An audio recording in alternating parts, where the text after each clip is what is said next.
9ஆம் அதிகாரம். நான் அப்போஸ்தலன் அல்லவா?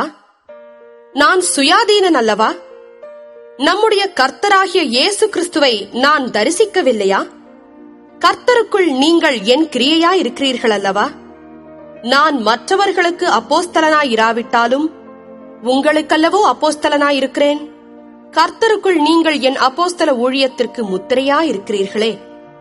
என்னை நியாயம் விசாரிக்கிறவர்களுக்கு நான் சொல்லுகிற மாறுத்தரமாவது, புசிக்கவும் குடிக்கவும் எங்களுக்கு அதிகாரம் இல்லையா?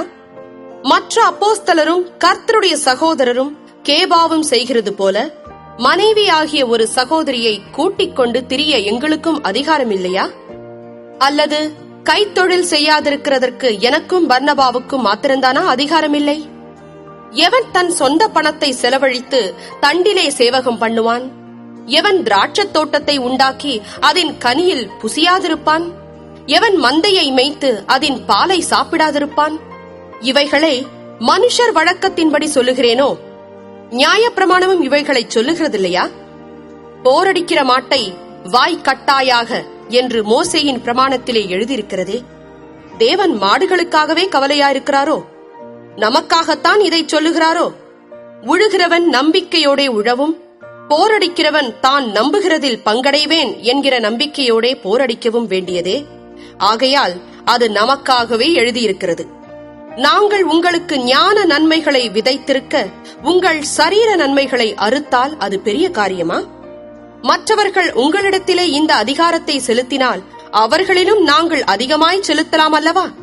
அப்படியிருந்தும் கிறிஸ்துவின் சுவிசேஷத்திற்கு யாதொரு தடையும் உண்டாகாதபடிக்கு நாங்கள் இந்த அதிகாரத்தை செலுத்தாமல் எல்லா பாடும் படுகிறோம்.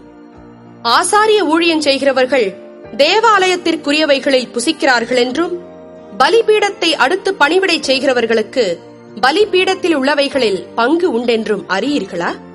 அந்தப்படியே சுவிசேஷத்தை அறிவிக்கிறவர்களுக்கு சுவிசேஷத்தினாலே பிழைப்பு உண்டாக வேண்டும் என்று கர்த்தரும் கட்டளையிட்டிருக்கிறார். அப்படியிருந்தும் நான் இவைகளில் ஒன்றையும் அனுபவிக்கவில்லை. இப்படி எனக்கு நடக்க வேண்டும் என்று இவைகளை நான் எழுதுகிறதும் இல்லை. என் மேன்மை பாராட்டலை ஒருவன் அவத்தமாக்குகிறதை பார்க்கிலும் சாகிறது எனக்கு நலமாயிருக்கும். சுவிசேஷத்தை நான் பிரசங்கித்து வந்தும் மேன்மை பாராட்ட எனக்கு இடமில்லை. அது என் மேல் விழுந்த கடமையாயிருக்கிறது. சுவிசேஷத்தை நான் பிரசங்கியாதிருந்தால் எனக்கு ஐயோ! நான் உற்சாகமாய் அப்படி செய்தால் எனக்கு பலனுண்டு. உற்சாகமில்லாதவனாய் செய்தாலும் உக்ரான உத்தியோகம் எனக்கு ஒப்புவிக்கப்பட்டிருக்கிறதே. ஆதலால் எனக்கு பலன் என்ன? நான் சுவிசேஷத்தை பிரசங்கிக்கையில் அதை பற்றி எனக்கு உண்டாயிருக்கிற அதிகாரத்தை முற்றிலும் செலுத்தாமல் கிறிஸ்துவின் சுவிசேஷத்தை செலவில்லாமல் ஸ்தாபிப்பதே எனக்கு பலன்.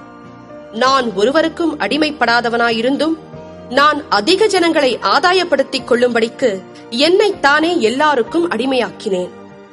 யூதரை ஆதாயப்படுத்திக் கொள்ளும்படிக்கு யூதருக்கு யூதனை போலவும், நியாயப்பிரமாணத்துக்கு கீழ்ப்பட்டவர்களை ஆதாயப்படுத்திக் கொள்ளும்படிக்கு நியாயப்பிரமாணத்துக்கு கீழ்ப்பட்டவனை போலவும் ஆனேன். நியாயப்பிரமாணம் இல்லாதவர்களை ஆதாயப்படுத்திக் கொள்ளும்படிக்கு அவர்களுக்கு நியாயப்பிரமாணம் இல்லாதவனைப் போலவும் ஆனேன். அப்படியிருந்தும் நான் தேவனுக்கு முன்பாக நியாயப்பிரமாணம் இல்லாதவனாயிராமல் கிறிஸ்துவின் பிரமாணத்துக்குள்ளானவனாயிருக்கிறேன். பலவீனரை ஆதாயப்படுத்திக் கொள்ளும்படிக்கு பலவீனருக்கு பலவீனனைப் போல் ஆனேன். எப்படியாகிலும் சிலரை ரட்சிக்கும்படிக்கு நான் எல்லாருக்கும் எல்லாம் ஆனேன். சுவிசேஷத்தில் நான் உடன் பங்காளியாகும்படிக்கு அது நிமித்தமே இப்படி செய்கிறேன். பந்தயச் சாலையில் ஓடுகிறவர்கள் எல்லாரும் ஓடுவார்கள். ஆகிலும் ஒருவனே பந்தயத்தை பெறுவான் என்று அறியீர்களா? நீங்கள் பெற்றுக்கொள்ளத்தக்கதாக ஓடுங்கள். பந்தயத்திற்கு போராடுகிற யாவரும் எல்லாவற்றிலேயும் இச்சையடக்கமாயிருப்பார்கள். அவர்கள் அழிவுள்ள கிரீடத்தை பெறும்படிக்கு அப்படி செய்கிறார்கள். நாமோ அழிவில்லாத கிரீடத்தை பெறும்படிக்கு அப்படி செய்கிறோம். ஆதலால் நான் நிச்சயமில்லாதவனாக ஓடேன், ஆகாயத்தை அடிக்கிறவனாக சிலம்பம் பண்ணேன். மற்றவர்களுக்கு பிரசங்கம் பண்ணுகிற நான் தானே ஆகாதவனாய் போகாதபடிக்கு என் சரீரத்தை ஒடுக்கி கீழ்ப்படுத்துகிறேன்.